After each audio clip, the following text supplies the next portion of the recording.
दोस्तों इस क्रीम को बनाने के लिए हमें चलना पड़ेगा अपनी किचन में और हम इस क्रीम को बनाएंगे डबल बॉयलर मेथड से। तो मैंने पानी गर्म होने के लिए रख दिया, एक बड़े बर्तन में पानी रख दीजिए गर्म होने के लिए और उसमें एक कांच का आप बाउल रख दीजिए और पानी को गर्म होने दीजिए।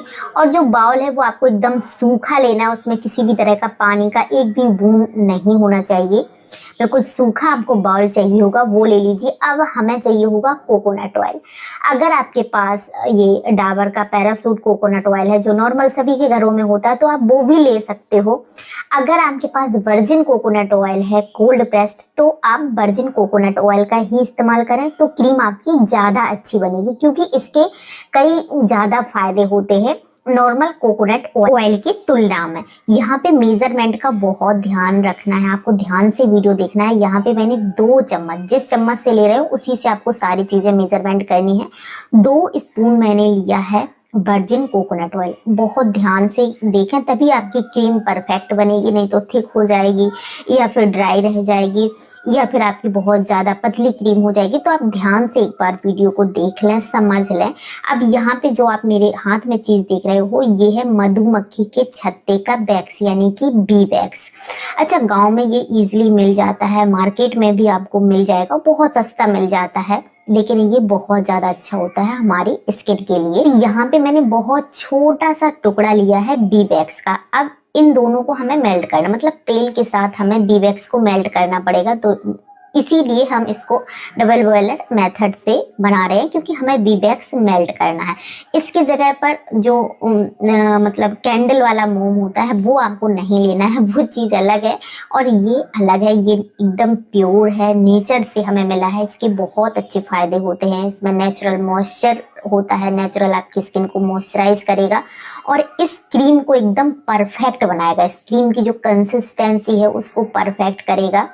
तो उसके लिए आपको बी वैक्स चाहिए होगा, बहुत सस्ता मिलता है, आप मार्केट में भी इसको परचेज कर सकते हो। एक बार ले लोगे आपका पूरी सर्दियों में कोई भी मॉइस्चराइजर बनाते हो, एड़ियों के लिए क्रीम बनाते हो, उसके काम में आएगा। बहुत सारी जो भी आप क्रीम वगैरह बनाते हो या फिर बॉडी लोशन बनाते हो उस सब में आपको बी वैक्स की जरूरत पड़ती है। ज़्यादातर आप मार्केट में जो क्रीम वगैरह है उसमें बी वैक्स आप देखोगे, अगर आप इंग्रेडिएंट चेक करोगे तो आपको मिल जाएगा। यहाँ पे आपको हीट का भी ध्यान रखना है, तेज आंच नहीं करना। बस आपका एक बार अच्छे से पानी गरम हो जाए उसके बाद आप जो है गैस बिल्कुल धीमी कर दो या फिर हीट को बंद ही कर दो।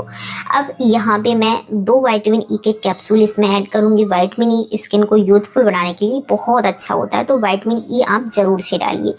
अब जो मेन चीज़ है जो हमारी सनस्क्रीन के लिए ज़रूरी है वो है ये है जिंक ऑक्साइड, जो कि सनस्क्रीन के लिए होता है। और जो भी सनस्क्रीन आप देखोगे मार्केट में आती है उनमें जिंक ऑक्साइड ही होता है, जो हमें धूप की जो सन से जो यूवी किरणें होती हैं एसपीएफ प्रदान करता है, मतलब उससे हमें बचाता है।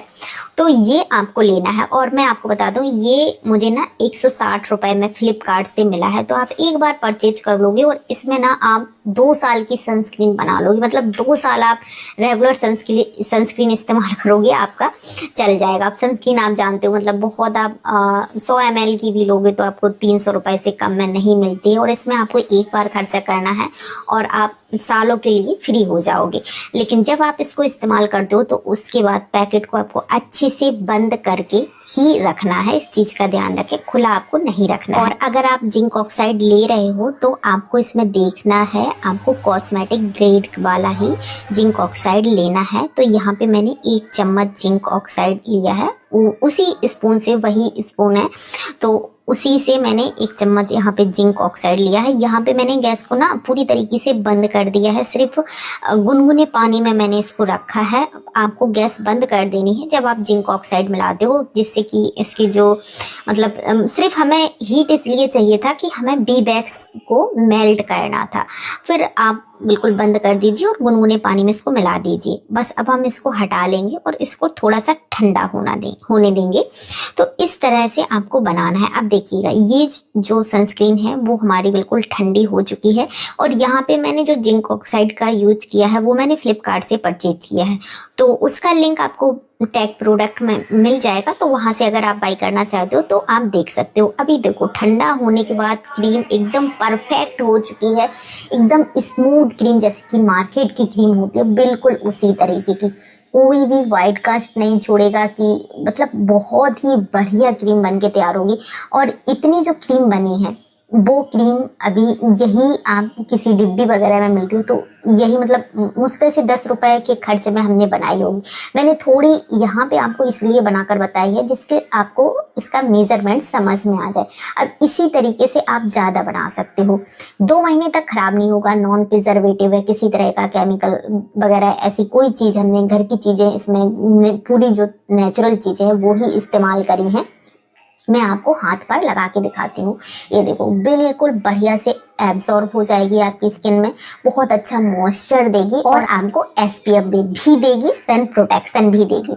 तो इस तरह से क्रीम बनानी है। अब देखो एक चीज यहाँ पे ध्यान से सुन लीजिए, अगर क्रीम थोड़ी सी थिक हो जाती है, जैसे क्रीम थोड़ी थिक लग रही है आपको, तो आपको क्या करना है, आपको इसमें थोड़ा सा कोकोनट ऑयल मिलाना है और अच्छे से मिक्स करना है। अगर क्रीम ज़्यादा पतली हो जाती है तो आपको थोड़ा सा जिंक ऑक्साइड इसमें मिला देना है। तो इस तरह से आप की क्रीम खराब नहीं होगी, आप इस तरह से इसको मैनेज कर सकते हो दोबारा से। तो अगर आप पहली बार बना रहे हो तो आपको परेशान नहीं होना है, आप इस तरह से इसको कर सकते हो। पहली बार बना रहे हो तो थोड़ा बना कर देखिए, फिर आप जब एक बार बना लोगे तो आपको बिल्कुल समझ में आ जाएगा कि हमें इसको किस तरह बनाना है। क्योंकि जब हम पहली बार बनाते हैं, कोई चीज़ सीखते हैं, थोड़ी बहुत गलतियां तो हमसे होती ही हैं, तो आपको परेशान बिल्कुल नहीं होना है। अगर ज़्यादा मतलब थिक हो जाती है तो थोड़ा सा ऑयल मिला लो, अगर बहुत ज़्यादा पतली हो जाती है तो थोड़ा सा जिंक ऑक्साइड मिला लो, और अगर बहुत ज़्यादा ऑयली स्किन है तो थोड़ा सा आप इसमें एलोवेरा जेल भी मिला सकते हो। घर वाला नहीं मिलाना है, मार्केट वाला ही मिलाना है, तो भी आपकी क्रीम बढ़िया बनेगी। मतलब थोड़ा सा एलोवेरा जेल जब आप ऑयल वगैरह ऐड कर रहे हो तभी अच्छे से मिक्स कर दो और एलोवेरा जेल मिला सकते हो।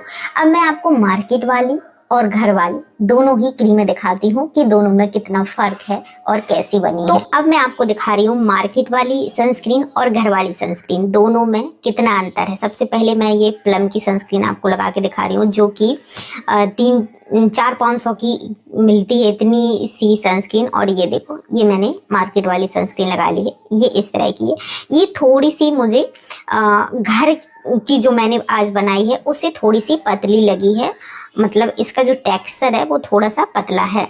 तो आप पतला इसको कैसे कर सकते हो, अगर आपको थिक पसंद नहीं है तो आप इस तरह से कर सकते हो। दूसरे हाथ में मैंने घर वाली लगाई है, तो दोनों आप देख सकते हो, दोनों ही मुझे बेस्ट लगी और बिल्कुल सेम लगी, एक जैसी ही। तो ना आप इसको कितने नंबर दोगे होममेड सनस्क्रीन को, कमेंट में जरूर से बताइएगा।